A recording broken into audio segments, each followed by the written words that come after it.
সে ছিল এক রাজপুত্র, ভালোবাসত এক নারীকে, এমন এক ভালোবাসা যা মৃত্যুকেও হার মানায়। কিন্তু যখন নিয়তি তার সব কেড়ে নিল, তখন সেই ভালোবাসায় পরিণত হলো এক ভয়ঙ্কর অভিশাপে। 100 বছর পর অন্ধকারের গভীর থেকে সে আবার ফিরে এলো, খুঁজতে সেই একই মুখ, সেই এক আত্মা যে তার প্রেমকে জীবিত রেখেছে সময়ের গণ্ডি পেরিয়ে। ইয়েস বন্ধুরা, বলছি 2025-এ মুক্তিপ্রাপ্ত হৃদয়স্পর্শী এক মুভির গল্প, ড্রাকুলা এ লাভ টেল। এক এমন গল্প যেখানে প্রেম অমর কিন্তু মানুষ নয়। এখানে ভালোবাসা মানে শুধু অনুভূতি নয়, এখানে ভালোবাসা মানে আত্মা, রক্ত আর অন্ধকারের চুক্তি। আজ আমরা ডুব দেব সেই প্রেমের গভীরে, যেখানে ভয় আছে কিন্তু আছে ভালোবাসাও। This is Barna, welcome back to my channel. আমি বর্ণা আর তুমি দেখছো Dracula a love tale explained in Bangla.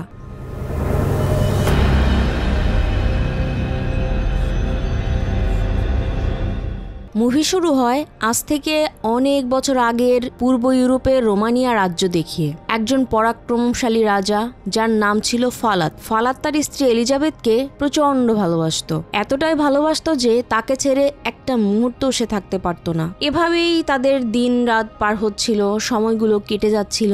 কিন্তু সেই সময় প্রায় মাঝে মাঝেই যুদ্ধ লেগে যেত। একদিন ফালাদের রাজ্য রোমানিয়াতে শত্রুপক্ষ আক্রমণ করে বসে, আর রাজা হওয়ার কারণে তাকে তার স্ত্রী যাকে সে অনেক ভালোবাসতো তাকে ছেড়ে যুদ্ধ করতে যেতেই হলো। কিন্তু যাওয়ার আগে ফালাদ তার রাজ্যের পাদ্রির সাথে দেখা করলো এবং বলল, আপনি প্রার্থনা করুন যাই হয়ে যাক আমার স্ত্রীর যেন কোনো ক্ষতি না হয়, কারণ আমার স্ত্রীর যদি কিছু হয় তবে আমিও বাঁচবো না। এই বলে সে তার সমস্ত সৈন্য সামন্ত নিয়ে যুদ্ধক্ষেত্রের দিকে রওনা দিয়ে দিল। প্রচন্ড রকম যুদ্ধে সে শত্রুদের হারালো ঠিকই, কিন্তু শত্রুপক্ষের একদল সৈন্য গোপনে তার স্ত্রীকে আক্রমণ করলো। খবর পেয়ে ফালাদ দ্রুত ঘটনাস্থানে ছুটে গেল, কিন্তু সে তার প্রিয়তমা স্ত্রীকে বাঁচাতে পারল না। এলিজাবেথ তার সামনেই শেষ নিঃশ্বাস ত্যাগ করলো। স্ত্রীকে হারিয়ে প্রচন্ড কষ্ট, হতাশা আর ক্ষোভ নিয়ে সে পাদ্রির কাছে আসলো। পাদ্রিকে বলল, আপনি কি সত্যি আমার জন্য প্রার্থনা করেছিলেন? পাদ্রি বলল, হ্যাঁ, এই দেখুন প্রতিবারের মতো এবারও আপনি যুদ্ধ জয় করে এসেছেন, কিন্তু দুঃখের বিষয় এই যুদ্ধ আমাদের রানীকে কেড়ে নিয়েছে। তবে আপনি ভয় পাবেন না, তিনি আবার জন্ম নেবেন, তিনি আপনার জন্য আবারও এই পৃথিবীতে আসবেন। পাদ্রি তাকে বোঝানোর চেষ্টা করছিল ঠিকই, কিন্তু ফালাদ তার কোনো কিছুই শুনতে চাচ্ছিল না। ঈশ্বরের প্রতি তার বিশ্বাস উঠে গেল, রাগে ক্ষোভে সে পাগল প্রায় হয়ে গেল, আর সে ওই পাদ্রিকে মেরেই ফেললো। আর ঠিক সেই মুহূর্ত থেকেই ফালাদের জীবন পাল্টে গেল। তার জীবনে নেমে আসলো এক ভয়ঙ্কর অভিশাপ, অন্তহীন একাকিত্ব, যন্ত্রণা আর অমরত্ব। এখন থেকে সে অনন্তকাল বেঁচে থাকবে, কিন্তু মানুষ হয়ে নয়, এক ভ্যাম্পায়ার হয়ে। আর সেদিনই জন্ম হয় এই পৃথিবীর প্রথম ভ্যাম্পায়ার কাউন্ট ড্রাকুলার। এরপর এক এক করে 400 বছর কেটে যায়। ড্রাকুলা পৃথিবীর প্রতিটা মেয়ের মধ্যে এখনো তার স্ত্রীকে খুঁজে চলেছে আর তার ফিরে আসার অপেক্ষা করছে। এরপর মুভির কাহিনী চলে আসে 19 শতকের লন্ডনে, একটি মানসিক হাসপাতাল। সেখানে ডক্টর ডমেন ভীষণ চিন্তিত। তিনি এক পাদ্রির অপেক্ষা করছেন। পাদ্রি আসার পর তারা এক অগোছালো করিডোর পেরিয়ে এমন এক অন্ধকার বেসমেন্টে নেমে আসেন যেখানে সূর্যের আলো সহজে প্রবেশ করে না। সেখানে একজন তরুণীকে বন্দি করে রাখা হয়েছে, তার নাম মারিয়া, বয়স 25, তার বাড়ি ইটালিতে। ডাক্তার পাদ্রিকে বলেন, আমরা বুঝতে পারছি না এই মেয়েটির সাথে আসলে কি হয়েছে। তার বিয়ে হচ্ছিল প্যারিসের আর্মি ক্যাপ্টেন হেনরি উইলিয়ামের সাথে, সেখানকার রানীর আত্মীয়, তাই তারা বিয়ে করতে লন্ডন এসেছিল। এদিকে বর হেনরি ওয়েস্টমিনিস্টারের পাদ্রিকে ডেকেছিলেন তাদের আশীর্বাদ করার জন্য। কিন্তু পারিবারিক এই বিয়ের আসরে হঠাৎই পাদ্রিকে দেখে মেয়েটি অদ্ভুত আচরণ করতে শুরু করে। সে সবাইকে আক্রমণ করতে শুরু করে। এরপর পাদ্রি যখন মারিয়ার কাগজপত্র দেখছিলেন, তিনি দেখলেন সেখানে লেখা তার জন্ম তারিখ 18 মার্চ 1759, অর্থাৎ তার বয়স প্রায় 130 বছর। ডক্টর ডোমেন বলেন, এটা নিশ্চয়ই ছাপার ভুল। সব শুনে পাদ্রি সন্দেহ হতে শুরু করে। তাদের সংগঠন প্রায় 400 বছর ধরে ভ্যাম্পায়ার নিয়ে গবেষণা করছে, কিন্তু কয়েক প্রজন্ম পেরিয়ে গেলেও তারা কখনো জীবিত কোনো ভ্যাম্পায়ার ধরতে পারেনি। মারিয়ার অদ্ভুত আচরণ তার আগ্রহ বাড়িয়ে দেয়, কিন্তু আশ্চর্যের বিষয়, তাকে দেখতে ভ্যাম্পায়ারের মতো মনে হলেও সে খুব শান্ত, সে খুব সুন্দর করে হাসে। এর মাঝেই পাদ্রি তার দাঁত পরীক্ষা করে দেখে নেয়। পাদ্রি বা সূর্যের আলো দিয়ে পরীক্ষা করতে চাইলেন, আর জানালা খুলতেই মারিয়া চিৎকার করে ওঠে। তার শরীরের অনেকটা অংশ রোদে পুড়ে যায়। এরপর যখন তার কাছে ক্রস আনা হলো, তাও জ্বলে উঠল। এরপর পাদ্রি ডক্টর ডোমেনের সহকারীর আঙুল কেটে সামান্য রক্ত মারিয়ার মুখে দেন, যেন মারিয়া তার হারানো শক্তি ফিরে পায়। ভ্যাটিকান সিটি সমস্ত পাদ্রিরাই এই প্রাণীটার উৎস খুঁজছিল, তাই পাদ্রি মারিয়াকে গভীরভাবে পরীক্ষা করতে শুরু করলেন, আর দেখতে পেলেন তার গলায় একটি একটি কামড়ের দাগ আছে। তার মানে মারিয়া প্রথম প্রজন্মের ভ্যাম্পায়ার নয়, সে কারো আজ্ঞাবহ।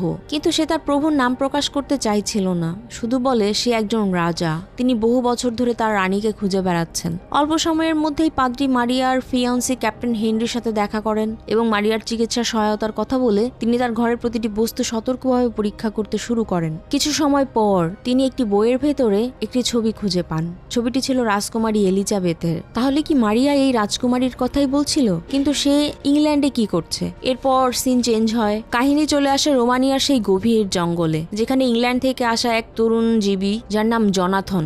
সে এসেছে জঙ্গলের মাঝখানে দাঁড়িয়ে থাকা প্রাচীন দুর্গটির খোঁজে। তার কথা শুনে গারোয়ান বুঝে যায় সে আসলে কাউন্ট ড্রাকুলার প্রাসাদের কথা বলছে। তাই সে তাকে নামার আগে একটি ক্রসের মালা দিয়ে দেয়। এদিকে পুরো প্রাসাদ জুড়ে নীরবতা। জনাথন যখন প্রাসাদে ঢোকে, রক্তপিপাসু ড্রাকুলা ও তার দাসেরা বুঝে যায় প্রাসাদে একজন নতুন মানুষ এসেছে। ড্রাকুলা নিজেই তার সাথে দেখা করে এবং তাকে জিজ্ঞেস করে, তুমি এখানে কি করছো? কথা বলতে বলতেই জনাথন প্রবেশ করে ড্রাকুলার বিশাল ডাইনিং হলে। এখানে আলো কিছুটা উজ্জ্বল, টেবিল সাজানো ভরপুর খাবার। কিন্তু ড্রাকুলার এসব খাবারে তেমন মনোযোগ নেই। সে দূর থেকে একটি প্লেট জনাথনের দিকে ঠেলে দেয়। জন খেতে খেতে ব্যবসার কথা বলে। সে বলে, ইংল্যান্ডে আমার একটি মেয়ের সাথে পরিচয় হয়। সে আমাকে বলেছিল যে এই প্রাসাদ খুবই মূল্যবান এবং আপনি নাকি এই প্রাসাদ বিক্রি করতে চাইছেন। এদিকে জন নথি বের করতে ব্যস্ত। সে খেয়ালই করলো না ড্রাকুলার টেবিল থেকে একটি ইঁদুরকে ধরে নিংড়ে তার রক্ত পেয়ালায় ভরে ফেলেছে। ড্রাকুলা খেতে খেতে ভাবছিল, কিন্তু বুঝে উঠতে পারছিল না তাকে আসলে এখানে কে পাঠিয়েছে। সে বিষয়টা আরো গভীরভাবে ভেবে দেখছিল। রাতে খাবার শেষে সে জনকে বলে, আজ রাতটা তুমি প্রাসাদেই থাকতে পারো, কিন্তু একটা কথা মনে রেখো, যাই ঘটুক না কেন তুমি তোমার ঘর থেকে বাইরে বেরোবে না। জন ড্রাকুলার কথা মেনে নেয়, কিন্তু গভীর রাতে হঠাৎ কিছু শব্দ জনের কানে ভেসে আসে। ড্রাকুলার নিষেধ অমান্য করে সে নিজের ঘর থেকে বাইরে বেরিয়ে যায় এবং সেই শব্দ অনুসরণ করে নিচে বেসমেন্টে নেমে আসে। নিচে গিয়ে সে দেখে একটি পুরনো কফিন। জন সেই কফিনের ঢাকনা খুলে ফেলে আর দেখে বদ্ধ সেই কফিনের ভেতরে শুয়ে আছে ড্রাকুলা। পেছন থেকে ভয়ঙ্কর কণ্ঠ ভেসে আসে, আমি বলেছিলাম না ঘর থেকে বেরিও না। সিন চেঞ্জ হয়। জ্ঞান ফেরার পর জনাথন দেখে তার হাত শিকলে বাঁধা, সামনে দাঁড়িয়ে আছে ভৌতিক সব দানব। ড্রাকুলার ইশারায় তাকে উল্টো করে ঝুলিয়ে দেওয়া হয়। গায়ের সমস্ত রক্ত যেন মাথায় জমতে শুরু করে। ড্রাকুলা তার নখ দিয়ে আঁচড় কাটতেই দানবেরা পাত্রে সংগ্রহ করতে শুরু করে জনের রক্ত। মানব শরীরে রক্তের গন্ধ তাকে পাগল করে দিচ্ছিল। ড্রাকুলা গম্ভীর স্বরে জিজ্ঞেস করে, মরার আগে তোমার কোনো শেষ ইচ্ছে আছে? অপ্রত্যাশিতভাবে জন বলে ওঠে, আপনাকে কখনো কোমল আবার কখনো নিষ্ঠুর মনে হচ্ছে। আমি মৃত্যুর আগে আপনার জীবনের গল্প শুনতে চাই। রক্তপিপাসু ড্রাকুলার আর তো দেরি সহ্য হচ্ছিল না, তবুও সে তার কথা রাখতে নিজের গল্প বলতে শুরু করে। সে জানায় কিভাবে যুদ্ধ হয়েছিল, কিভাবে তার স্ত্রী মারা গিয়েছিল, আর কিভাবে সে অভিশপ্ত হয়ে এক ভ্যাম্পায়ারে পরিণত হয়েছে। এই পৃথিবীর প্রথম ভ্যাম্পায়ার, মানে সমস্ত ভ্যাম্পায়ারদের রাজা। এতটুকু গল্প তো আমরা সবাই জানি, কিন্তু এরপর কি হলো সেটাই আসল রহস্য।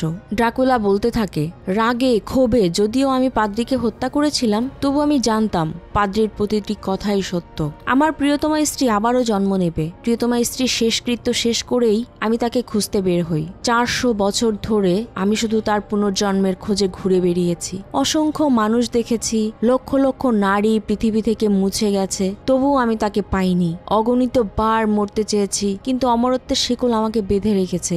শেষ পর্যন্ত আমি কৌশল পাল্টে ফেললাম। আমি এমন এক সুগন্ধি তৈরি করলাম যা মানুষকে মোহিত করতে পারে, একেবারে সম্মোহিতের মতো আটকে রাখতে পারে। আমার চারিদিকে, পৃথিবীর চারিদিক, বাগদাদ, গ্রিস, কাশী, ফ্লোরেন্স ঘুরে আমি সংগ্রহ করেছি সব জাদুকরী উপাদান। কিন্তু এত কিছুর পরও আমি তাকে খুঁজে পাইনি। আমি বুঝলাম একা একা এটা সম্ভব নয়। তাই আমি এই সম্মোহিত মানুষদের হত্যা না করে তাদেরকে ভ্যাম্পায়ার বানিয়ে আমার অনুগত দাসে পরিণত করি। ধীরে ধীরে আমার এক ভ্যাম্পায়ার আর্মি তৈরি হয়, আর তাদের কাজ একটাই, আমার এলিজাবেথকে খুঁজে বের করা। সারা পৃথিবীতে তাদের ছড়িয়ে দিয়ে আমি আবারও রোমানিয়ায় ফিরে আসি, এই আশায় যে হয়তো কোনো একদিন কেউ সুখবর নিয়ে আসবে। সমস্ত গল্প শুনে জনের মনে হয় ড্রাকুলা সত্যি তার স্ত্রীকে অনেক ভালোবাসে। তাই হয়তো অন্যের ভালোবাসার কথা শুনলে সে তাকে ক্ষমাও করে দিতে পারে। সে এবার একটি কৌশল করে বলল, আমার বিয়ের সময় খুব কাছে চলে এসেছে, আর আমার বাগদাত্তার নাম মিনা। আমরা একে অপরকে খুব ভালোবাসি, আর আমি যদি মরে যাই তবে মিনাও মরে যাবে।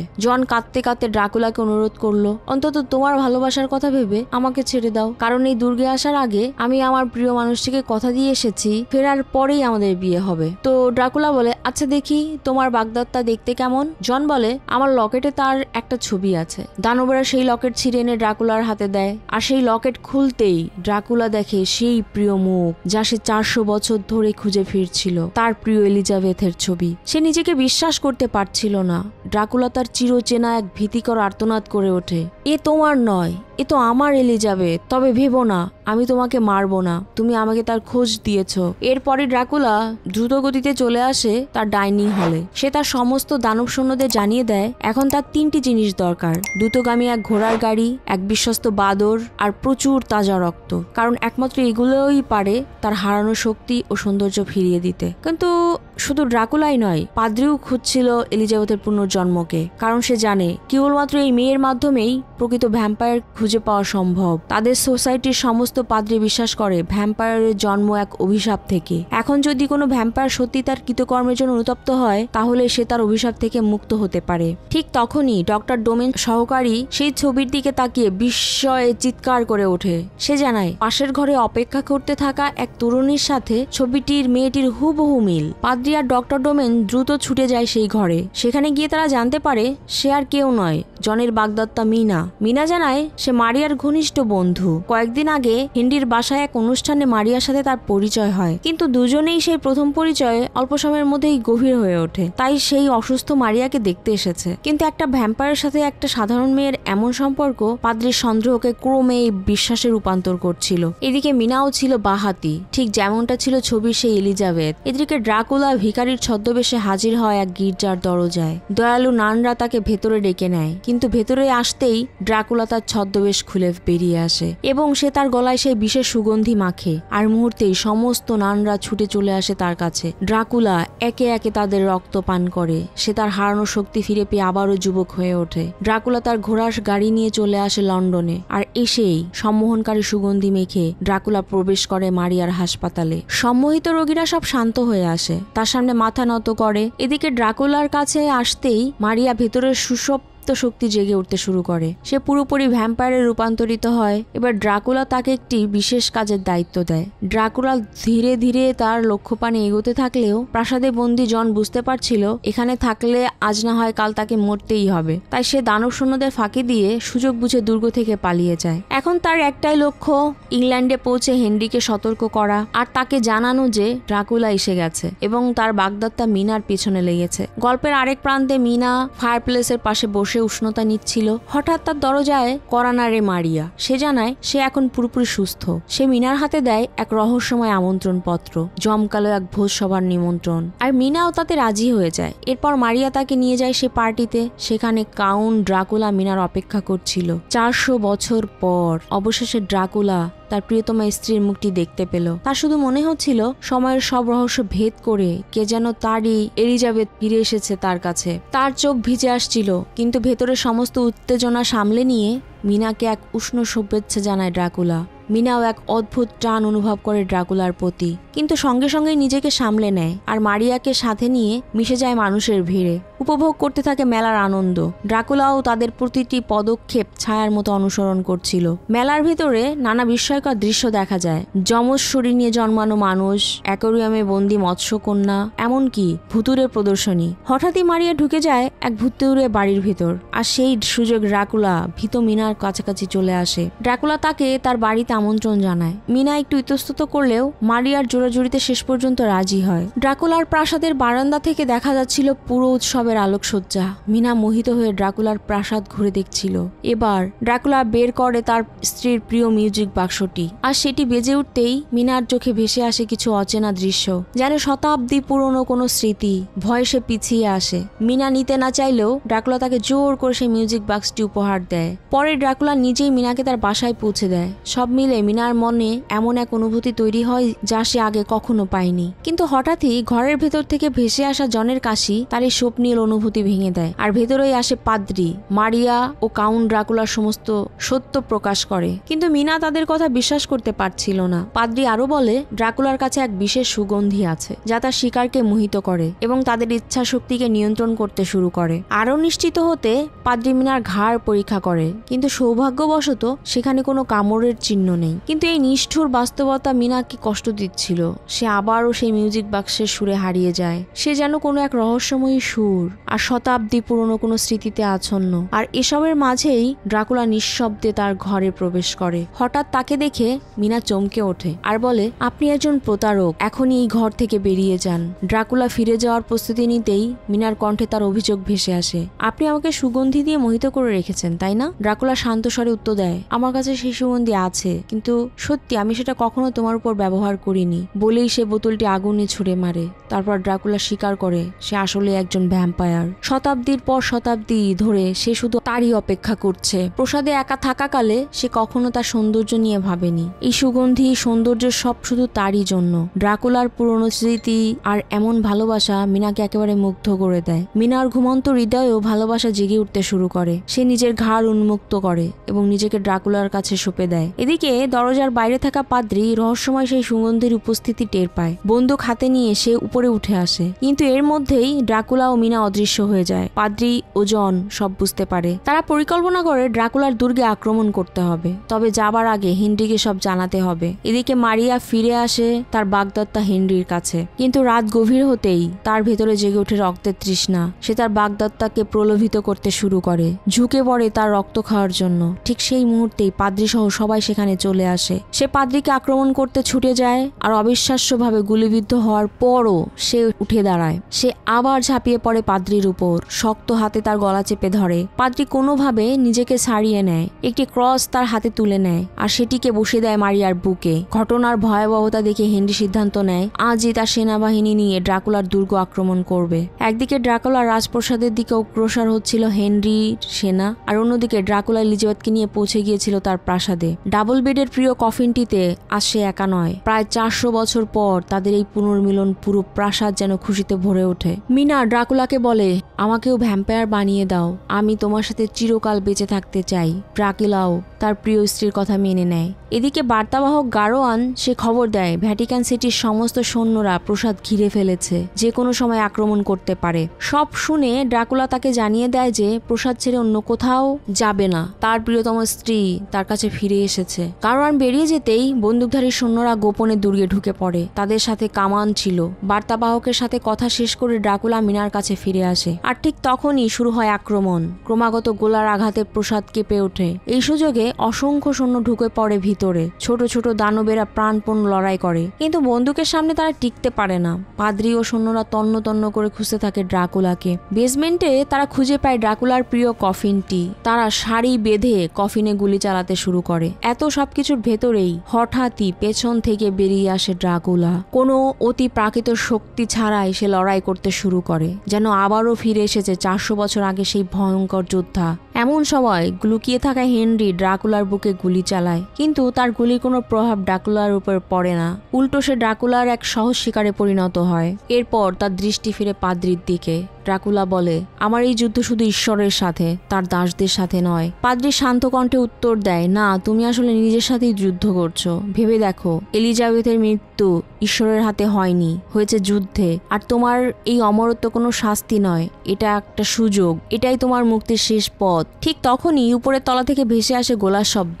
মিনাকে বাঁচাতে সে উপরে উঠে আসে আর দানবদের নির্দেশ দেয় আক্রমণকারী সৈন্যদের থামাতে। এরপর সে চলে আসে মিনার কক্ষে। এদিকে পাদ্রিও এগিয়ে আসে কাঠের পেরেক হাতে নিয়ে। শেষবারের মতো সে অনুরোধ করে, অনুতপ্ত হও ড্রাকুলা, তুমি মুক্তি পেলে তোমার এলিজাবেথও মুক্তি পাবে। এই অমরত্বের শৃঙ্খলে নিজেকে আটকে রেখো না, তাকে মুক্তি দাও। ড্রাকুলা জানতো এই অমরত্ব কতটা কষ্টের। সে ভ্যাম্পায়ারদের রাজা হলেও স্ত্রীর প্রতি তার ভালোবাসা ছিল অসীম। প্রিয়তমা এলিজাবেথকে মুক্তি দিতে সে পাদ্রির কথা মেনে নেয়। সে দুহাত প্রসারিত করে পাদ্রিকে আমন্ত্রণ জানায়। পাদ্রি এগিয়ে আসে আর তার বুকে ঢুকিয়ে দেয় কাঠের পেরেক। মুহূর্তে তার অমর দেহ ভেঙে পড়ে, পরিণত হয় এক বৃদ্ধ।